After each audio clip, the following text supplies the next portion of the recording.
হাতি আর পিঁপড়ে। জঙ্গলের এক কোণে বাস করত এক বিশাল হাতি। তার চোখে ছিল অহংকার, শক্তির গর্ব।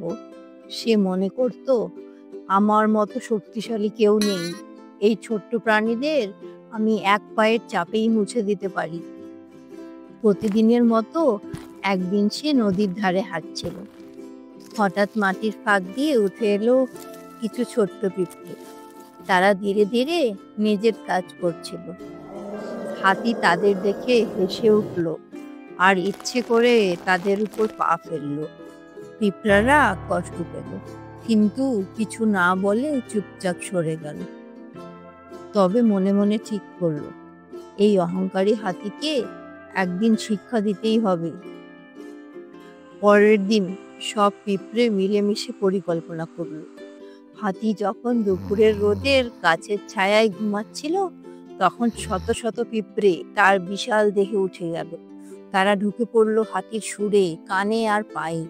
তারপর সবাই মিলে একসাথে কামড়াতে শুরু করলো। হাতি যন্ত্রণায় চিৎকার করে লাফাতে লাগলো, এদিক ওদিক ছুটল, কিন্তু মুক্তি পেল না।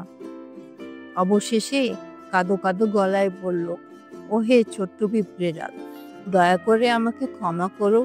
আমি আর কখনো ছোটকে তুচ্ছ করব না। পিঁপড়েরা থেমে গেল। তারা হাতিকে বলল, মনে রাখো, ছোট হলেও একসাথে আমরা অনেক বড় শক্তি। কাউকে অবহেলা করা ঠিক নয়। সেদিন থেকে হাতি বদলে গেল। সে আর ছোট প্রাণীদের কষ্ট দেয়নি, বরং বন্ধু হিসেবে তাদের পাশে দাঁড়িয়েছে। নীতি: ছোট বলে কাউকে হেয় করা যায় না।